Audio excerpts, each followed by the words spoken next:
विकसित प्रदेश बनाने की दिशा में रूरल कनेक्टिविटी का विस्तार भी आवश्यक है।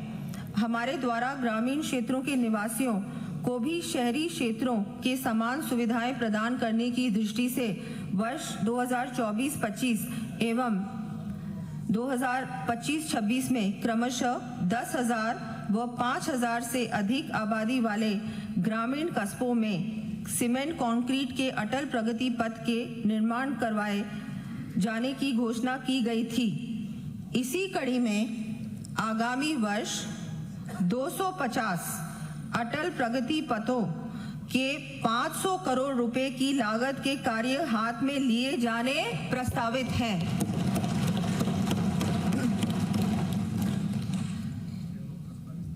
प्रदेश में तीव्र औद्योगिक विकास के लिए धर्मपुरा बाड़मेर, मसूदा ब्यावर, कन्याखेड़ी भीलवाड़ा सहित विभिन्न औद्योगिक क्षेत्रों एवं लॉजिस्टिक पार्क्स के पहुंच मार्गों के विकास के लिए 400 करोड़ रुपए का व्यय किया जाना प्रस्तावित है।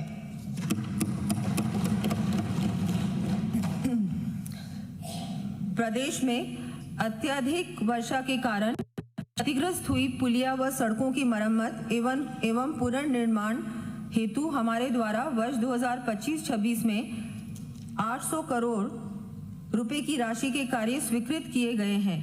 इसी कड़ी में आगामी वर्ष भी मॉनसून उपरांत सड़कों की मरम्मत के लिए 500 करोड़ रुपए का प्रावधान किया जाना प्रस्तावित है।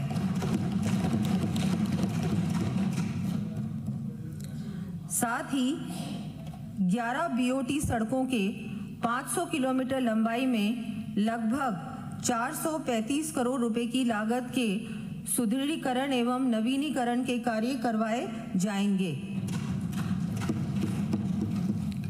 हमारे द्वारा गत बजट में राज्य के 20 लेवल क्रॉसिंग रेलवे फाटकों पर आरओबी निर्माण के लिए डीपीआर बनाए जाने की घोषणा के क्रम में प्राप्त फीजिबिलिटी के अनुसार आगामी वर्ष 15 लेवल क्रॉसिंग्स पर आरओबीज के साथ ही प्रदेश के अन्य स्थानों पर आरओबीज बनाए जाएंगे। इन पर 920 करोड़ रुपए से अधिक का व्यय किया जाएगा।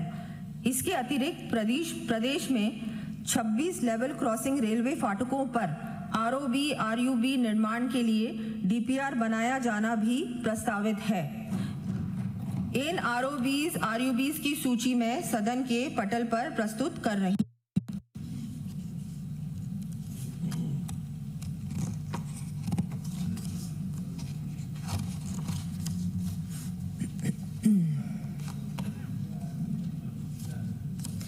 राज्य में सड़क तंत्र को सुदृढ़ करने की दृष्टि से हमारे द्वारा 2 वर्षों में 5,000 किलोमीटर लंबाई से अधिक की सड़कों को मुख्य जिला सड़कों में क्रमोन्नत किया जा चुका है। इसी क्रम को आगे बढ़ाते हुए आगामी 2 वर्षों में 1,000 किलोमीटर लंबाई से अधिक की सड़कों को राजमार्गों में एवं 2,000 लंबाई से अधिक की सड़कों को मुख्य जिला मार्गों में क्रमोन्नत किए जाने की मैं घोषणा करती हूँ।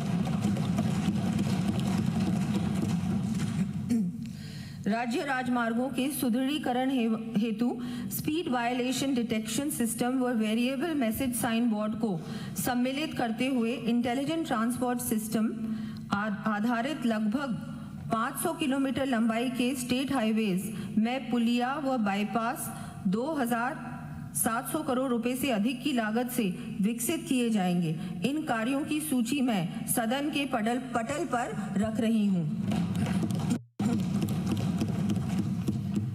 साथ ही सुरक्षित आरामदायक व सुविधाजनक यात्रा के लिए इन राज्य राजमार्गों पर वे साइड अमेनिटीज भी विकसित की जाएंगी। माननीय अध्यक्ष महोदय, प्रदेश में सड़क दुर्घटनाओं में प्रतिवर्ष औसतन 1,700 से अधिक व्यक्तियों की मृत्यु होना चिंता का विषय है। हमने सड़क दुर्घटनाओं में होने वाली मृत्यु में वर्ष 2047 तक 90% कमी लाने का लक्ष्य निर्धारित किया है। इसकी प्राप्ति के लिए राष्ट्रीय राज्य राजमार्गों एवं शहरों में सुदृढ़ इंटेलिजेंट ट्रैफिक मैनेजमेंट सिस्टम के लिए चरणबद्ध रूप से लगभग 2000 कैमरे 100 करोड़ रुपए की लागत से स्थापित किए जाएंगे। ब्लैक स्पॉट्स के दुरुस्तीकरण, जंक्शन सुधार, क्रैश बैरियर, सड़क सुरक्षा बोर्ड, रोड सेफ्टी ऑडिट, अतिक्रमण हटाने व सड़क सुरक्षा संबंधी कार्य हाथ में लिए जाने प्रस्तावित हैं। इस हेतु 100 करोड़ रुपए व्यय किए जाएंगे। प्रदेश में ड्राइविंग लाइसेंस के लिए समस्त 35 ड्राइविंग टेस्ट ट्रैक्स का ऑटोमेशन किया जाना प्रस्तावित है।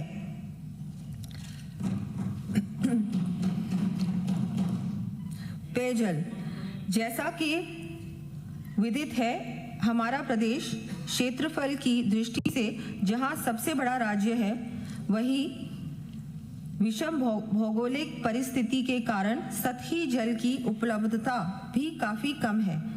ऐसी स्थिति में समस्त प्रदेशवासियों को पर्याप्त मात्रा में स्वच्छ पेयजल उपलब्ध करवाना एक चुनौतीपूर्ण कार्य है।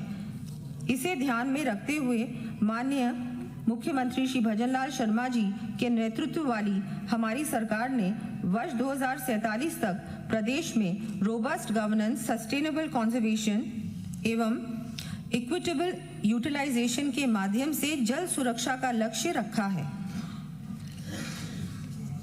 प्रदेश में universal access to safe water for all के उद्देश्य से हमारे द्वारा कार्य ग्रहण करने के पश्चात जल जीवन मिशन को गति देते हुए इसके अंतर्गत हर घर नल से जल सुविधा हेतु ग्रामीण क्षेत्रों में 14 लाख से अधिक जल कनेक्शन उपलब्ध करवाए गए हैं तथा 24,000 करोड़ रुपए की लागत की 400 से अधिक पेयजल परियोजनाओं के कार्यादेश जारी किए गए हैं।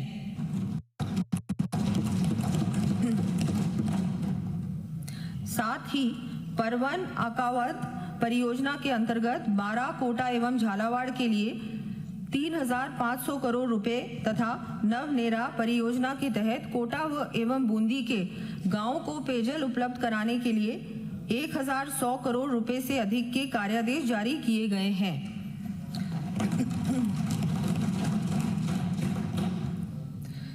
इसके अतिरिक्त पिछले वर्ष शहरी क्षेत्रों में समयबद्ध रूप से पेयजल की समुचित व्यवस्था के लिए मुख्यमंत्री जल जीवन मिशन शहरी के अंतर्गत चरणबद्ध रूप से 5,830 करोड़ रुपए से अधिक की लागत के कार्य करवाए जाने की घोषणा की गई थी। इसी कड़ी में मुख्यमंत्री जल जीवन मिशन शहरी योजना का दायरा बढ़ाते हुए प्रदेश के समस्त शहरों के मास्टर प्लान में दर्शाए गए पेरी अर्बन एरिया के 6,245 गांवों को सम्मिलित किया जाएगा। इसके लिए 5,000 करोड़ रुपए का व्यय कर चरणबद्ध रूप से पेयजल आधारभूत संरचना संबंधी कार्य करवाए जाने प्रस्तावित हैं।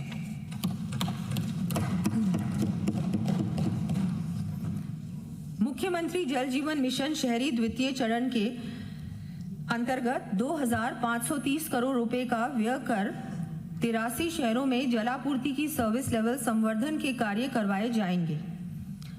इसके अतिरिक्त अमृत 2.0 योजना के तहत आगामी वर्ष 3 लाख पेयजल कनेक्शन जारी किए जाएंगे। प्रदेश के बीकानेर, जोधपुर, झालोर, सांचौर एवं बालोतरा शहरों के जलापूर्ति अंतराल को सतत रूप से कम किए जाने हेतु स्रोत निर्माण, उच्च स्वस्थ जलाशय, पंप लाइन संबंधी कार्य करवाए जाएंगे। साथ ही देशनोक बीकानेर में 24/7 पेयजल उपलब्ध करवाया जाना प्रस्तावित है। इस हेतु 750 करोड़ रुपए का व्यय किया जाएगा। नगरीय पेयजल योजना जैसलमेर के लिए मोहनगढ़ से गजरूप सागर तक अतिरिक्त पाइपलाइन व 30 MLD फिल्टर प्लांट तथा डिग्गी का निर्माण लगभग 196 करोड़ रुपए की लागत से करवाया जाएगा। जयपुर जिले के चाकसू व बस्सी तथा टोंक जिले के निवाई, टोडा रायसिंह कस्बों तथा टोरडी, तिलांजू, डूंगरी, मांडोलाई, दातोप सहित 1,092 गांवों की लगभग 20 लाख आबादी को बिसलपुर से पेयजल का आपूर्ति स्तर बेहतर करने के लिए सूरजपुरा से ट्रांसमिशन लाइन संबंधी कार्य 650 करोड़ रुपए की लागत से करवाए जाएंगे।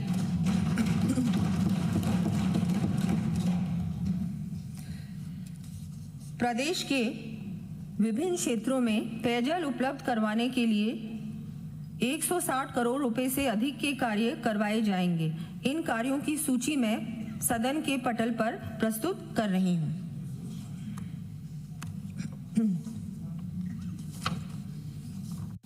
प्रदेशवासियों को ग्रीष्म ऋतु में पर्याप्त पेयजल उपलब्ध करवाए जाने की दृष्टि से आगामी वर्ष 600 ट्यूबवेल्स व 1000